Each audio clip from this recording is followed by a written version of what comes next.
Okay, so welcome to this session where we're going to learn how we can employ regular expressions in Python from T SQL. My name is Erland Sommarskog, and you have my email address there if you want to drop me a line. And slides and scripts from this presentation are available on my website, sommarskog.se/present. It will also be on the GitHub side for data minutes. I'm going to start with a warning. If you've never seen regular expressions before, you will not learn them in 10 minutes. That's definitely a longer topic. But you might get a slight glimpse of their powers. But this is a little bit for those who have used regular expressions before. Because if you have done, you know that you feel that the like operator in SQL is very, very limited, and replace is even worse because it only works with fixed strings. Well, for a long time, there has been one option to use the CLR, but it comes with a lot of red tape. Of course, if you're already using the CLR, no problem, but if it's the only thing you would use, quite a big hurdle. Now, more lightweight is the machine learning services that were introduced in SQL 2016. And don't care if you don't care about machine learning, it has nothing to do with that. That is just a moniker. Well, first, they only supported the language R. In SQL 2017, they added support for Python, and 2019 for Java, and you can also plug in your own language if you're so inclined. We're going to work with Python since that is a quite popular scripting language.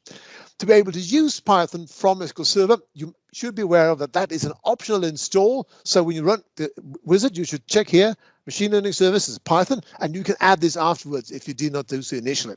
Furthermore, there is a server configuration parameter, external scripts enabled, that you must set to 1, and it defaults to 0, and you have to be sysadmin to do this.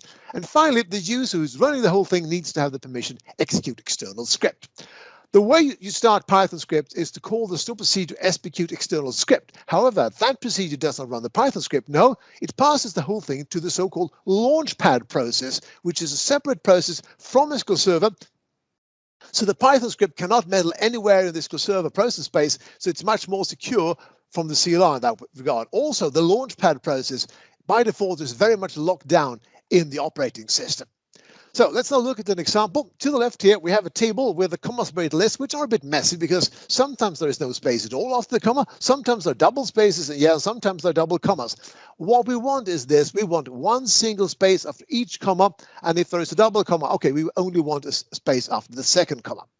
First, I'm going to just show you the proof of concept to run this in T SQL, and then I'm going to run the whole thing, go through the whole thing in details on the slide. The first thing I'm going to do is I'm going to enable this configuration parameters. We can use Python. Next step is I'm going to create this table called play data, which has exactly that data I showed you on the slide. And here comes the operation itself. The first, I put the Python script into a variable, and then I call execute external script. And as I said, I'm going to explain this more in detail, and I'm going to start running this now. And you will notice that here is a delay. It does take a couple of seconds to start up that launchpad process, but that's kind of a one-kind thing, at least. Well, it does stop. If it has been running for a while, been idle for a while, it's going to stop. But yeah, so you can see here, we got back, the thing worked. I got back these one single space after each comma. Now, you might ask, but what if I want to clean up my table? Well, the way you do now is that you create a temp table to receive the results, use insert exec, go and update the source table, and now we can look at the source table directly. And you may know that this time it ran a whole lot faster because it did not have to wait for the launchpad process to start. So what did I do then? Well, so here is the heart of the matter. I set up the Python script and I make the call to execute external script. It takes a number of parameters. Oops, I was too quick there. The first one is the language, which is, well, this time is case, it's Python. And then here is the data set that I send it to the Python script, and the parameter is called at input data 1, but there is no input data 2. You can only send one result set, and most often this is a select statement. Then we have input data 1 name, which is the name of the Python variable that is going to receive the result set, and output data 1 name is the name of the Python variable that will have the result set on return. And then we have the script parameter where we pass the script itself. Let's now look at the Python script. It's only two statements, and the first statement is import pandas. We're importing two packages that we need. RE, that is exactly the package for regular expressions. Pandas, it's pandas data frames. That is what SQL Server uses to communicate with Python, but it's not special for SQL Server. It's very commonly used, particularly if you are a data analyst, to use this pandas package.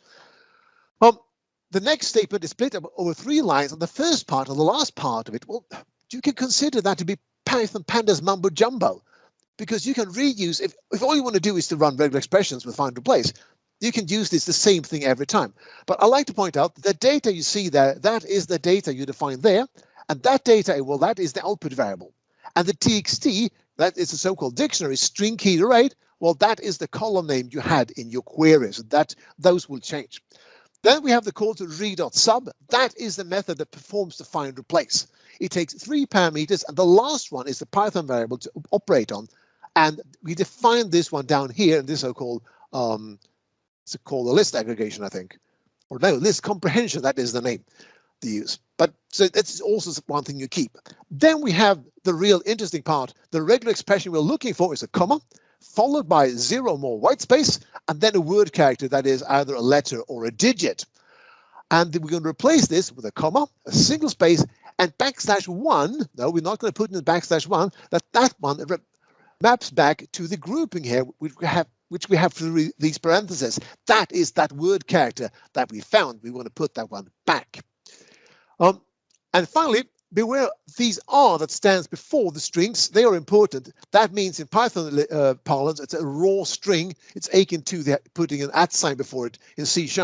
Because if you don't put in these, Python is going to gobble up these backslashes before they go into resub. So you always want to use these when you use regular expressions.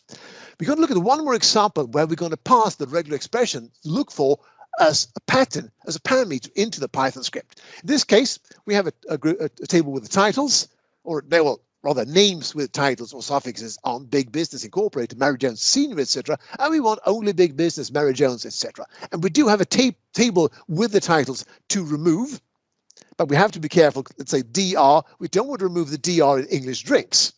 And also we have the dots we want to get rid of. So here's all again an example, and it's the same file. So I'm going to create the table, titles and names first with the data. Oops. And then I'm going to form a regular expression by running string over the titles table. I'm going to run the Python script and I'm going to return the data. And you can see here we got back the whole thing cleaned up. And yes, this time I got 3 columns, and I will explain why in a second. So this is how I formed the regular expression. So and each title here is a regular expression where you have the details here. I'm not going to go through these. I'm combining these with a vertical bar, which is an alternating the regular expression. So I'm combining these, so any of these is going to match. And here is how I pass the parameter. I have 2 more parameters to SPQt external script. The first one is the parameter list. This is very much the same as in SPQt SQL. So I have the name here at regex, but without the @ sign up here.